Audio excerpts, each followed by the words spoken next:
excellent. We've got some friends online, which is great to see. A few names as well that I don't know, which is awesome. Welcome if you are new to our webinars. Very, very interesting topic today. We've had a lot of fun pulling this together, haven't we, Warren? We have indeed. Yeah, it is something that's been quite popular in terms of conversations we've been having with people, and we know it's relevant.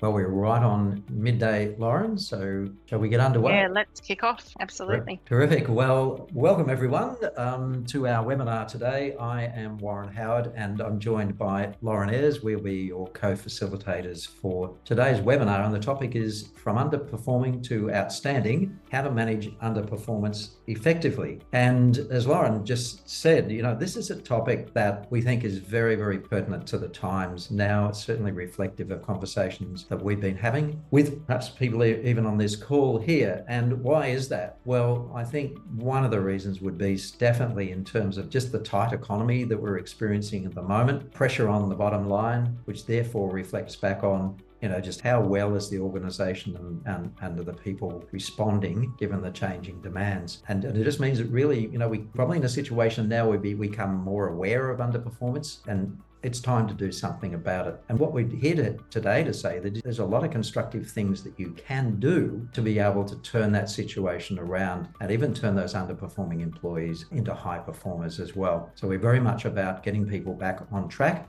but also about helping you understand the process that you can implement to get you there. Right, so welcome to everyone. These webinars are delivered by us and prepared by us to hopefully tap into topics that are current and relevant for you, and they're for our clients, and they're also our wider network. So people who are on today, welcome if you're already a client. If you're interested in what we're doing, you're not a client yet, hopefully this will help showcase some of the good work that we do. So welcome everyone. Lauren, anything you'd like to add? No, perfect. Terrific. Great start. Yeah. Thank you. So who are we? Well, we are Howardco, and we are a full service HR consultancy with a business focus. And our purpose is helping visionary leaders build great businesses with a culture where people thrive.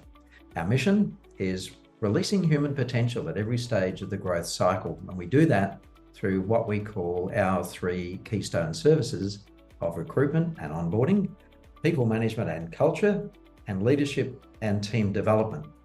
What sets us apart, what makes us different? Well, we think, number one, it's our business focus, because while we firmly believe that your people are your greatest asset, we also know that it is your business that provides the opportunity for people to thrive. And secondly, the strategic partnership. The way we like to work with our clients is very much about understanding what's your vision for your business, what's the culture you want to create, and then working very closely with you in a partnership to help you achieve that. And finally, as trusted people advisors, we've been providing trusted, reliable, and timely HR advice to our clients for over 14 years now. And we see our job as helping you make the job of managing people easier. So our vision is about people and business thriving together.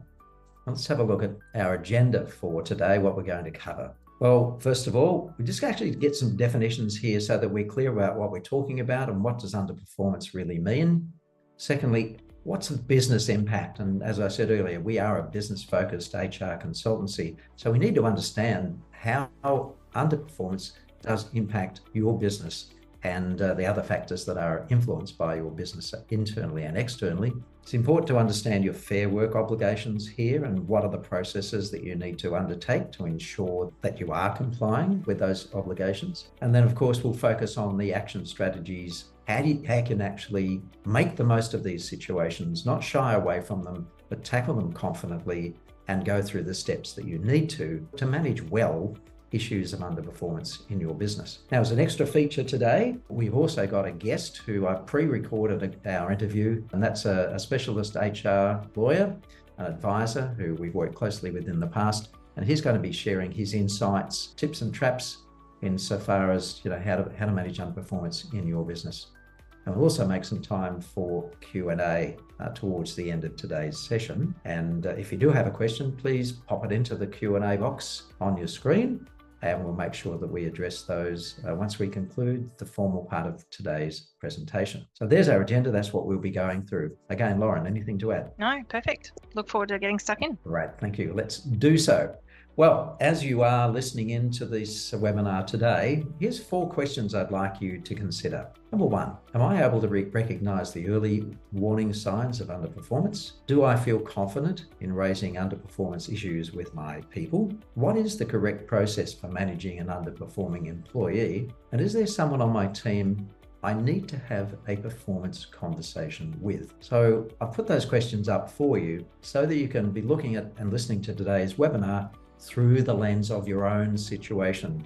And hopefully we're going to help you answer those questions as we go through today. So to do so and get started, we have a very simple and quick poll question for you. It's poll time. So Lauren, we have a poll Awesome. to bring up here. The poll is simply to ask you that question. Is there someone on your team who you think you need to have that performance conversation with? So simple yes or no. Is there someone who you recognize perhaps is underperforming and we need to address that either now or at some point in the future? Here we go. All you need to do is just answer one or the other, yes or no. That's a very easy poll. Wow. Looks like people are on the right webinar, Warren. Yeah, definitely. It looks like we've got quite a few yeses coming up, and definitely you're in the right place today, because I think if you have a reason in this webinar, then we'll be able to help. I think that will be everyone pretty much, Warren. All right, we'll end the poll. So that's everybody. And the results basically say that, yeah, everyone who responded has said, yes, I do know someone on my team who is currently underperforming. All right, well, that's an excellent starting point, and therefore those questions that I asked you are very relevant to consider. In that case, let's get into it. So underperformance, what it is and what it isn't. All right, so let's have a think about that, because sometimes underperformance can be misinterpreted or not diagnosed or recognized appropriately. Well, what is it? It is simply about when an employee is simply not just doing the job properly, or perhaps is behaving in an unacceptable way at work. So what does it include? Not carrying out their work to the required standard, perhaps not even doing their job at all, not following workplace policies, rules, or procedures, unacceptable behavior, perhaps telling inappropriate jokes, and disruptive or negative behavior at work, that is constantly speaking negatively of the company or some similar thing. So you can see there that basically underperformance, and usually it's easily identified. Someone is either disengaged, or they're not going about their job in the appropriate way, or not behaving in the appropriate way. And that information has been sourced from the Fair Work Ombudsman as well. So we know that that's a fairly straightforward definition. But what is underperformance, or what isn't underperformance? Well, it's important to draw the distinction here with misconduct, because misconduct is not what we would call underperformance. It is willful and deliberate breach of company policy or procedure, and may even lead to disciplinary action, including dismissal. Now, I want to emphasize here that it's about the willful and the deliberate acts. So even though the person knows what is the right thing to do, they're deliberately going about it and disregarding that as far as policy goes. And I think that's the very difference between underperformance, because underperformance can be potentially unintentional. That's people not actually realizing what they're doing or not being aware of what they should be doing. So difference, intentional versus unintentional. The other thing that I need to point out to you here, because we find ourselves in this conversation all too frequently, that underperformance is not a reason for redundancy. So, you know, I've had conversations with people in the past where they say, look, I've got this employee, they're not really doing all that well. I think I need to move them on. I'm going to make the position redundant. And of course, that is like a red flag to Fair Work. Redundancy is about the job. It is not about the person. And when you are considering redundancy, you have to be very clear that it is about the lack of capacity within the business to support that role, and therefore the role is being made redundant, not the person. Underperformance is clearly something very different. So we can't confuse underperformance with redundancy, because if we do, we get ourselves into trouble. I think sometimes people see it as a bit of a quicker fix redundancy as well. In some instances, obviously not all. It's a faster way to be able to deal with the problem, but it does leave you at risk in doing so. Definitely exposed, and definitely something that we can't. You know, we would, if we knew that's what you were considering, we'd recommend against it. All right, so what are some of those early identification signs that you need to be aware of?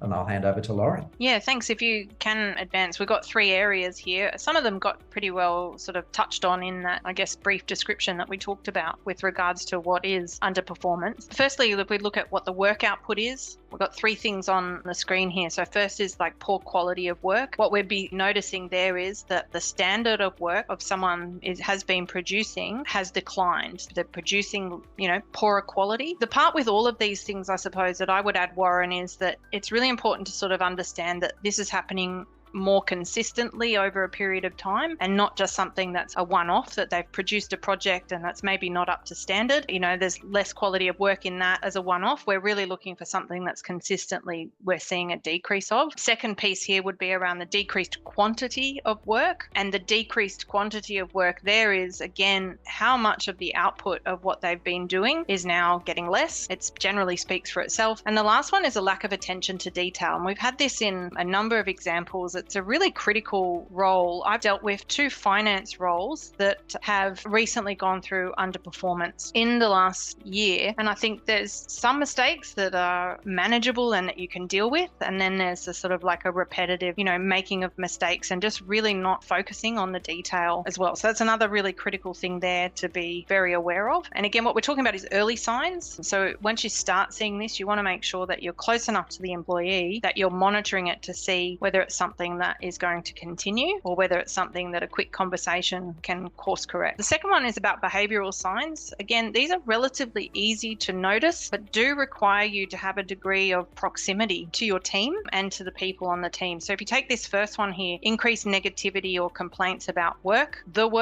colleagues, or even management. Now, most of the people on this call are going to be managers, and so you might not necessarily be getting those complaints directly. So you do need to be mindful and looking out for those behavioral signs. Again, behavior is not necessarily words, so you'd be sort of looking and wanting to see and gauge what's happening within the teams, and maybe spending a little bit more time at the water cooler perhaps just to take a pulse check. The second one there is decreased productivity. Similar to before, but we notice with productivity, it's not so much necessarily about producing output, it's just actually, taking longer to do things that you would, that the employee would normally have ordinarily, let's say they could do that task in a day, they're taking 2 or 3 days to do. It's just, has a negative impact. They might be starting to miss deadlines. They might be willing to commit to a deadline and then they're turning around and not following through on that deadline, and you're having to chase them. Again, we're talking about this not one-off situations, but where you're starting to notice patterns of behavior. And the last one there is failing to show the necessary initiative and cooperation. I mean, we usually hire people, they start off with a degree of proactiveness and they're jumping in and showing initiative and taking on new challenges and opportunities. You might find now that you've got employees that are starting to pull back on that. They don't want to take on new challenges. They don't want to do anything new. And it might be coming a little bit with a sense of begrudging, like, I don't want to have to do that, even though it's potentially essentially a part of their role. So they're the behavioral signs. The third one was really about looking at anything physical now. What are some of the physical hints? First one, visible stress and burnout. Think about that from a sense of like anxiety and those types of things. Like, what are we actually looking for there? We've also got coming in late for work. And the third one there, calling in sick frequently. Anyone who's had any sort of degree of management, I was thinking about this earlier, I think we all know we've had an experience of an employee who just keeps calling in sick frequently and they just don't want to show up for work. And yeah, we just can't keep letting that carry on. So they're 2, physical hints, like literally by lack of presence in the office.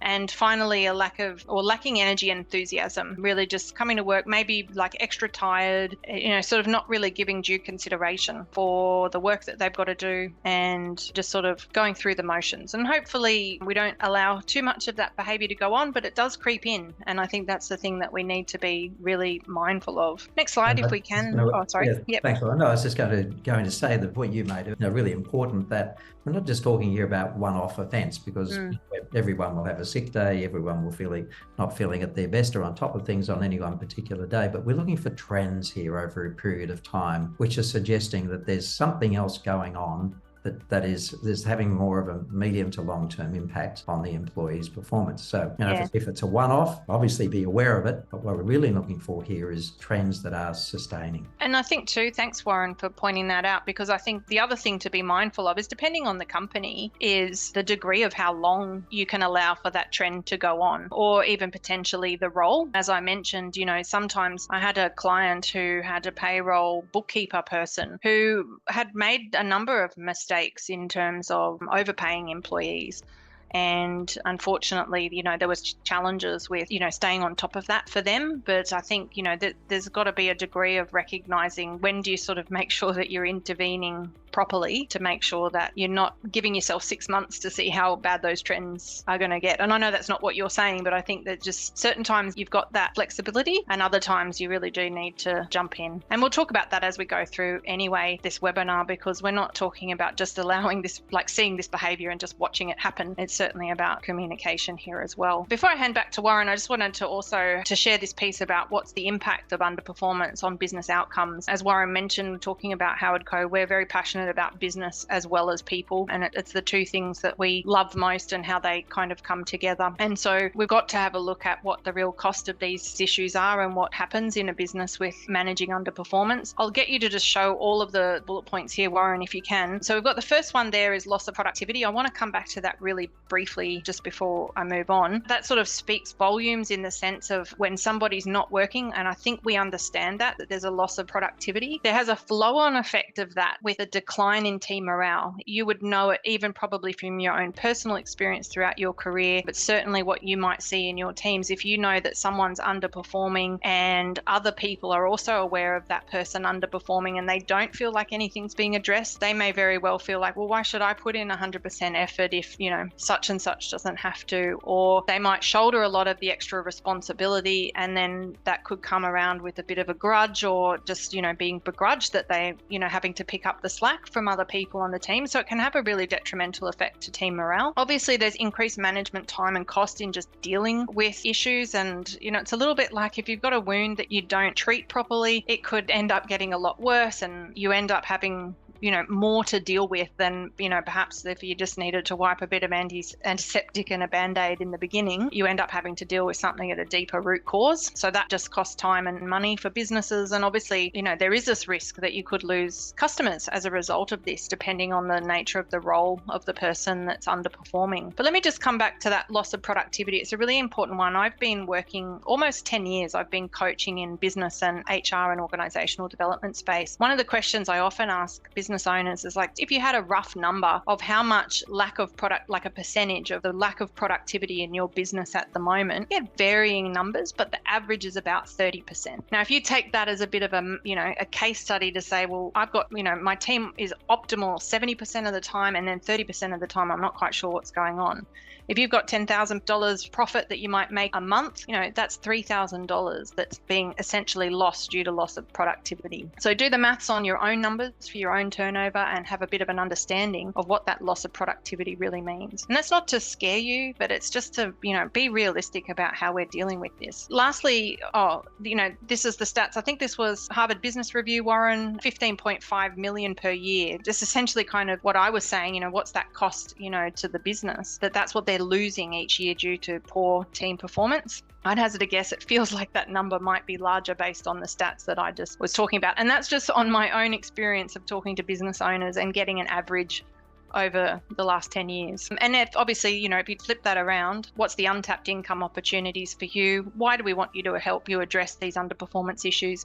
This came from a study shared on LinkedIn from McKinsey, 20% increase in sales and 30% increase in profitability. Very similar numbers to what I was just sharing. This is the opportunity that you've got if you've got a high performing team. So really, there's a lot of value in addressing underperformance, even though it can be a little bit challenging to do so. Over to you, Warren. Thank you, Lauren. So let's now talk about the process. And what I'm going to flick to in a moment is an interview that I recorded online with a workplace lawyer who has been working with us over 14 years now in how to navigate your Fair Work obligations, because quite often this is a stumbling block for people and even perhaps a barrier to engaging in discussions around underperformance because they're worried about what the implications might be in terms of fair work or compliance. So I've asked Andrew Bland a couple of questions here about the tips and the traps to look out for. So I'm going to play this video now. It goes for about 7 to 8 minutes. Well, I'd like to welcome Andrew Bland to our webinar today. Welcome, Andrew. Thank you, Warren. Yeah, thanks for having me. Thank you for joining us. I really appreciate it, Andrew. Andrew Bland, for those of you who don't know him, is the principal of Bland's Law. He's been in business now for over 20 years, providing expert guidance and advice to people like us in the HR consulting world, but also most importantly, to our clients. So Andrew is well placed to perhaps give us some insight into the legal perspective and his experience in dealing with underperformance. So Andrew, let's get stuck into it. So we're really keen to know, I understand that underperformance is something that quite often people perhaps choose to avoid or just hope that it'll go away and the person will work it out for themselves and get better. Or other times, perhaps they go in a bit too gung-ho and don't follow due process and end up getting themselves into trouble. That's certainly what I've seen. But from your perspective, what are some of the traps that people fall into when they're dealing with an underperforming employee? Yeah, thanks, Ronald. There's plenty of them. And I think I'd start by saying that it's usually not about the fact that they are underperforming. I mean, that's usually fairly clear. Sometimes it's not, but most of the time it is. An occasion where it may not be is where, and this is a bit of a trap, is where it's not clearly communicated what the person's role actually was or what they were supposed to be doing. So, to give you an example, someone is not doing something the way it should be done according to the boss, and then they're called into a performance meeting and they're told, well, you're not doing this correctly. And the employee says, well, I didn't know I didn't know that was part of my role. It wasn't in my job description. It wasn't in any of the communications that we've had. I just didn't know I had to do that. And so one of the traps on the substance side is the lack of communication. So making sure that the employee is aware of what they're supposed to be doing in the first place. And so that, when you get to a point where you say to the employee, well, it's not, you're not doing this correctly, you can at least fall back on, the communication and say, well, you knew you had to do it this way and by this time, and the communication was there. It's just you didn't do it. So from a substance, so that's a really important point there, because performance can be viewed through two different eyes here, right? In the eyes of the employer, who's thinking we're not meeting my expectations, but then what you're saying, well, if those haven't been communicated effectively to the employee, then they may not know or be aware of the fact that they're not meeting those expectations. That's exactly right, and you're back to square one, because then you need to go away and say, okay, well, look, I didn't realise you didn't know that, and here's what you're supposed to be doing, and then start from scratch. I mean, they can't read what's going on in your mind. Okay, it needs to be communicated. No, that's right, and the whole idea with performance management and where people fall into the traps, and this sort of leads into the process, is that the basic concept. You can talk about warnings and all those sorts of things. And that will depend on whether it's a small business or a large business, right? The small business is, there's less than 15 employees are governed by the small business code, and they have lesser expectations. But once you get into 15 employees or more, you're sort of in what's called the common law arrangements. And what that essentially means is the 3 strikes and you're out type of rule. But we can get into that. But what's important about that is, the overarching concept is you need to give someone a reasonable opportunity to fix up their performance. So that will mean, having the performance meetings and so on, but making sure that the time periods and what is expected is reasonable. For example, someone in sales that has a target of $1 million and they're only hitting $200,000, for example, and you have a meeting with them and you say, well, I expect by the end of the month you to be at the $1 million mark. Well, that's just totally unreasonable, and it will be seen as being unreasonable. So what you have to do in these meetings is say, okay, A, this is what you're not doing correctly, and assuming you've told them what they're supposed to be doing in the first place. So that's A. B is, well, this is what we want you to be doing. So a clear explanation of what your expectations are of them. And then C, a time period on which you can review that. And that also has to be reasonable. All those parts have to be reasonable. This is really valuable, because a lot of people will be thinking about the legalities of the situation, which might scare them, and prevent them from actually getting into having these conversations. But in fact, what you are saying, look, the process is pretty straightforward. That's what I'm hearing, and you need to follow it. And at the end of the day, it's all about communication, right?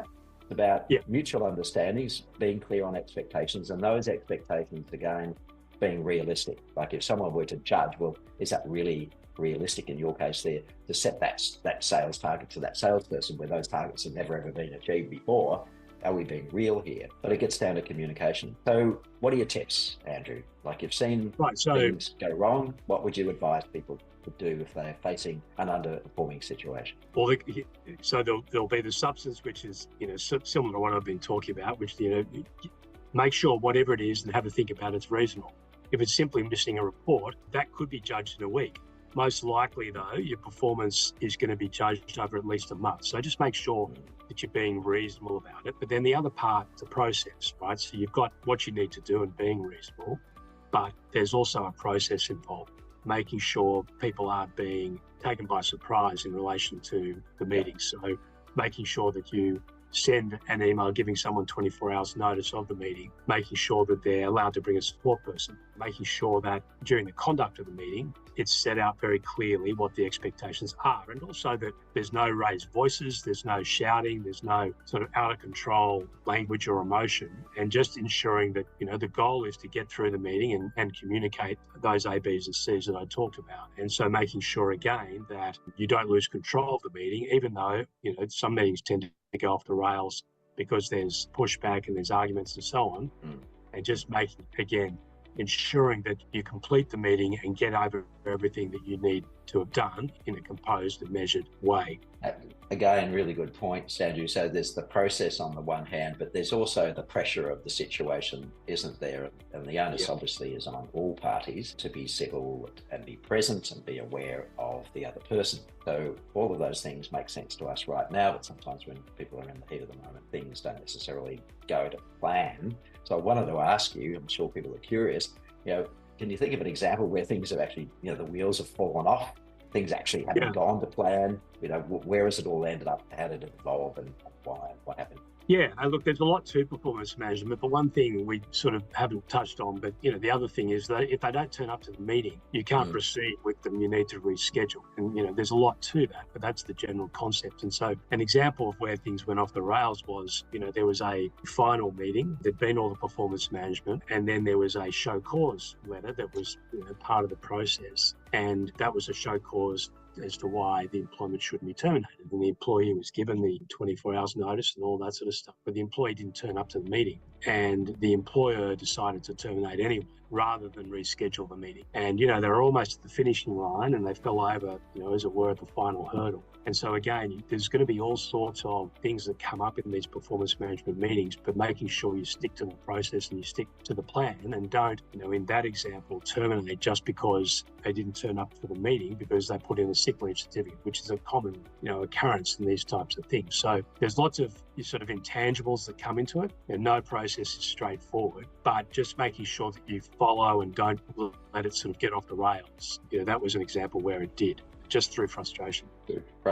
And then, the tendency is to go off the rails or off the process. So, Andrew, thank you for adding your experience and your wisdom into our webinar today. It's really appreciated. Folks, we will include Andrew's details at the end of today's webinar. If you do need to get in touch with him, you've got a man with a lot of experience on your side, and Andrew has certainly helped us and our clients in the past and will continue to do in the future. Andrew, thank you so much again for your help. That was excellent. Well, I'd like to welcome. So we'd see it again. Yeah. I think once was enough. Thank you. I really appreciate Andrew's contribution there. And look, some really salient points, which we'll cover in a moment. But I think the thing to remember is the difference between the substance and the process as well. And the substance Andrew was talking about is just being, making sure your expectations are reasonable in terms of what can be achieved. And then secondly, it's about the process, which is about the ABCs, as he pointed out. So what are some of the root causes? I think it's important, therefore, if we are, as a manager, needing to address the situation of underperformance with one of our team, that we really try and have as a starting point some understanding of why underperformance could be occurring, so that we can use that in the conversation that we are having, make us more actively listen.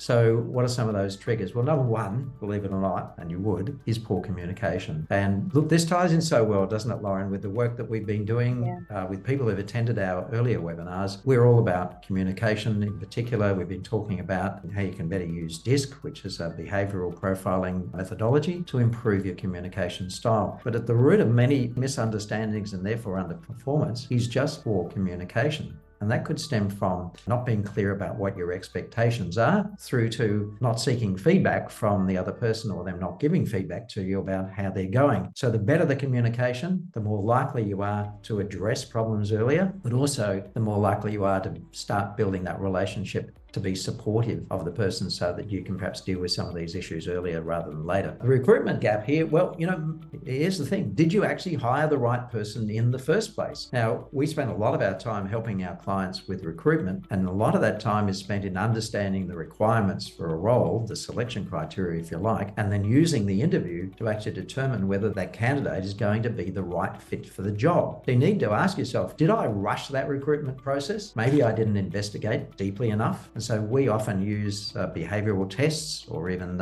aptitude tests to assess whether someone is going to be the right fit for that organization. So don't fall into the trap of being swayed by a very attractive CV or perhaps an overly enthusiastic candidate.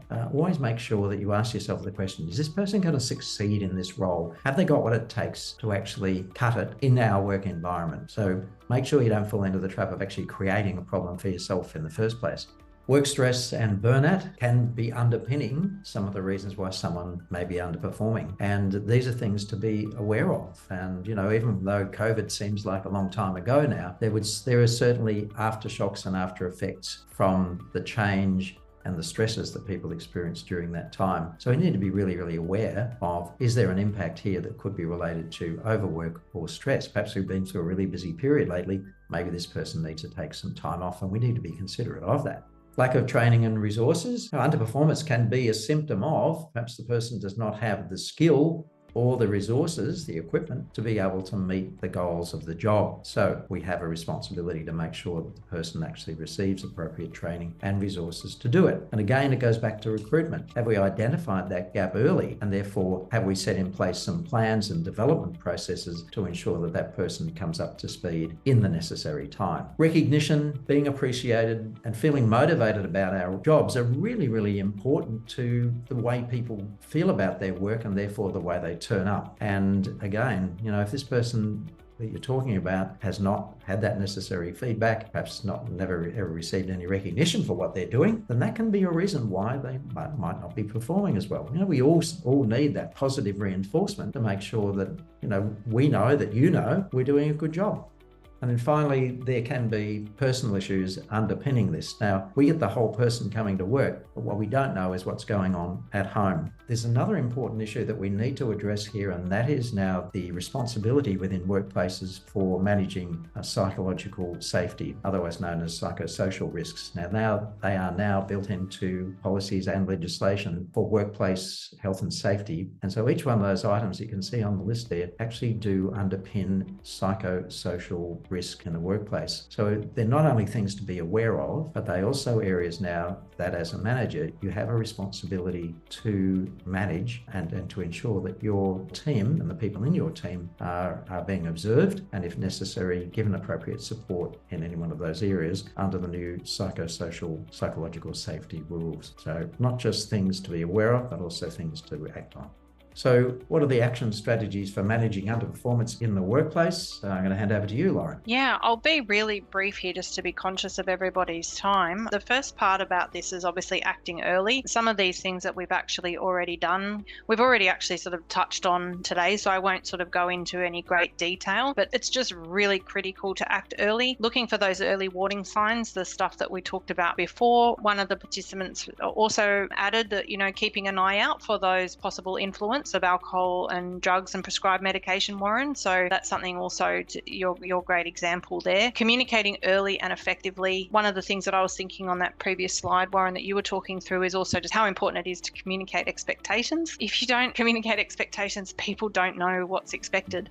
It doesn't mean that they're necessarily going to act on them, but it makes everything a lot easier. So communication is the best thing. Seek out the underlying causes and effects that we've already touched on. And please, where possible, maximize the use of your probation period. That's why we have it. I had an example of a client that came to me 2 days after a probation had finished and said, I'd like to end this person's probation because I've just sort of made the decision that actually they're not really performing the way that I want them to perform, and I don't think they're going to be a great fit I said that was great if you had come to me 2 days before the end of probation, but probation's a locked in period. So that's why we typically give 6 months to address those things. So there's two aspects of this. What can we do? Skills-based strategies, that looks at being able to retrain, refit, or reassign people. So retraining obviously is what more education can we provide them. Refitting is maybe refitting the role to them. There might be one or two things in that role that they're just simply not capable of, and no amount of training is really going to actually help that individual. So you might reallocate those tasks to someone else in the business. And then reassigning would be looking at reassigning them to a completely different role. If that's something that you're entertaining, I would just encourage that you reach out and talk to somebody like Howardco, because you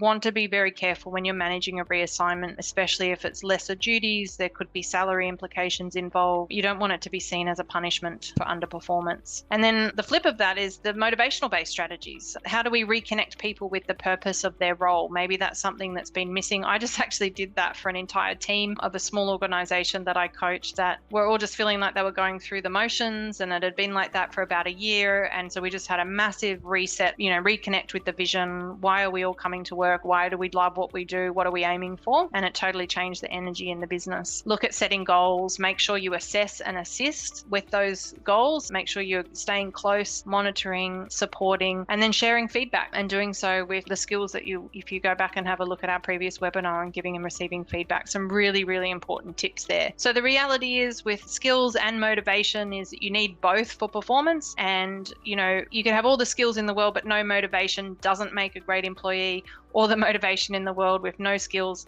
doesn't work either. You do need to strike the right balance. They're both really important to consider. Yeah, it's such an interesting area when you get into managing underperformance. Thanks, Warren. Thank you, Lauren. Well, let's now recap on what some of the important and underlying messages have been, particularly around facilitating the underperformance process, so that you're very clear on what you need to do. As I said, we are all about driving positive change. So for us, yes, if termination ends up being the absolute outcome, then of course that's where we'll end up. But our starting point is, can we get this person back on track and performing? And some statistics that I saw recently said that 7 out of 10 people, when they've been through an effective performance management process, do actually resume to normal levels, if not better, of performance. So is it worthwhile? Yes, it is. Do you need to do something about it? Yes, you do. So when it occurs, make sure you explain what is not being done well.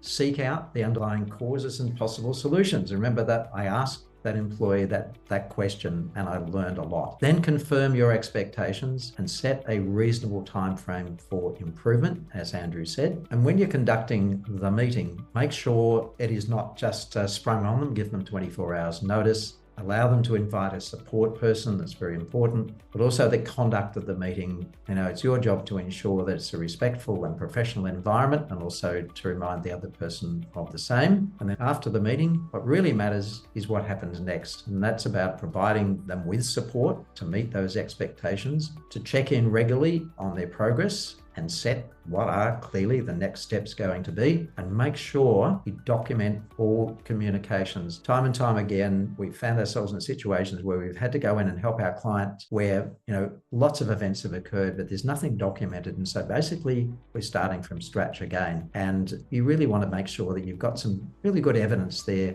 that if you ever do need it, and maybe you have to go and justify a case with the Fair Work, then at least you have got a history of what has occurred. So make sure you document these conversations that you have. And we can help you. As I said, our aim is to get people back on track, as well as support you as a business to make sure you've got the resources that you need to run an effective business. So we can help you facilitate those conversations, stay on track with the process, help you protect your business against unfair dismissal claims, avoid misunderstandings in the communications, and most importantly, help you achieve better outcomes than if you just had to do it yourself.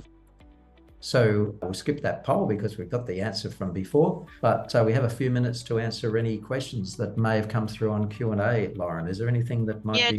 there's one really quick one, because you just touched on the support person, is what's the role of the support person in the meetings? Because I think that's something I've heard asked before as well, even though it's required. Yeah, absolutely. That's such a good question, because I've been in these situations before as well, where there has been a support person. That's really important to make clear to them what their role is. Their role is to be there as a support for the other person. And usually that means as an emotional support. They're not there to argue the case.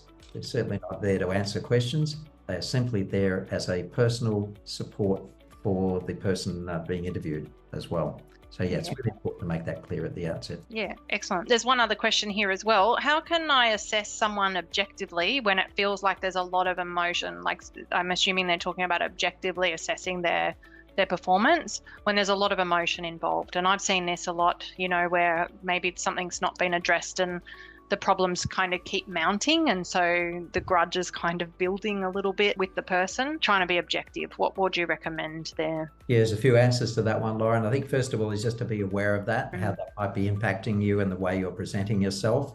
So remember, as a manager, this is part of your job to be objective and to have these professional conversations. So that's just a personal check-in. The other thing that you can do to help you is perhaps get some insights from other people who might work with that individual and see how they view the situation and get some feedback from them. And if necessary, you might want to have someone else from the business with you during that meeting so that they can help you by perhaps being even more objective there. Yeah, I would agree. I think it's really learning to step out of your own emotion. And obviously, ideally, if you can, avoid getting into that situation in the first place, but really doing what you can to set that part of it aside, because usually that's where it becomes like there's a feeling of a bit of a personal element, and really trying to set that personal element aside. Warren, there's one more really great question here, and then we can wrap up. How should managers address underperformance when it's a team-wide issue rather than necessarily just one individual? That is a really good question. I'd probably go back to the checklist that Lauren had earlier and start, do I need to talk to the team about the purpose and why we're here and get a level of engagement right from the outset, and then use that as a starting point. And then, role clarity is quite often a barrier where there's been perhaps changes in the organization, people's roles have changed. We really haven't addressed the ramifications of those changes. But address it and probably try and gather as much information as you can. You might want to do that individually. Have a list of 3 or 4 questions and say, look, I just need to get some feedback from you. Tell me how things are going with the team. What's one thing you think we should do better? What's one thing you think we're doing really well now? And what would you see as something we could do going forwards to make this a really great place to work? Ask them all individually, pull them all together, share the feedback, and then act on it if you can, please. It's always a good idea not to ask for feedback and then not be willing to act on it. That's a really critical thing as well. It's a really interesting thing, I think, too, Warren, sometimes that I do notice, because I work with a lot of small to medium sized businesses, is that often it can be the energy of the leader of the team that is also having a trickle down effect on the performance of the team as well. So as tough as that can be, sometimes any great leader knows that they also need to have a look in the mirror from time to time and sort of really reassess what are they doing. I often like to coin, the CEO as a chief energy officer, not the chief executive officer. So have a think about your role as a leader of a team and what impact your energy is having on the rest of the team as well. So that was a really great webinar, Warren. Really fantastic content, really great questions. Thanks everyone for your participation. That was brilliant. Yes, thank you, Lauren, and thank you everyone for showing up today. Hopefully we've helped you answer some of those questions. And if you are interested, we have something coming up that I just wanted to draw your attention. It is an Everything Disc workshop specifically for managers. I'm calling it a manager discovery session. It is how to lead, motivate, and engage your team through the DISC process. So if communication is something you think that you or your team can use and do better, which can help improve performance, then this 2-hour workshop will be for you. So a big thank you from us, from Lauren, myself, and Bettina, who's been working in the background on the technical side. I really appreciate you joining us today. And yes, Lauren, it has been a great session. Such a meaty subject, this one. We obviously haven't been able to go into great depth on everything, but it's just been enough, hopefully, to give you some general information and advice around how to manage underperformance. But if you have a specific situation that you'd like to talk to us about, you've got our details up there on the screen. A special thank you to Andrew Bland. If you want to reach out to him, his website details there on the screen as well. And as a special, or we can make an intro as well, depending, like if you'd like to be introduced to Andrew, let us know. Yeah, absolutely, possibly the better way to do it. So let us know, we'll put you through to him. And as a special thank you for attending today, we will have a document that we'll send out to you next week, which will be about managing underperformance for SMEs, which will cover all the important messages from today, plus some other checklists that you can use. So I think that's all from us, Lauren. Yeah, fantastic. That was excellent. Thanks everyone for attending. Thank you, everyone. Great turnout.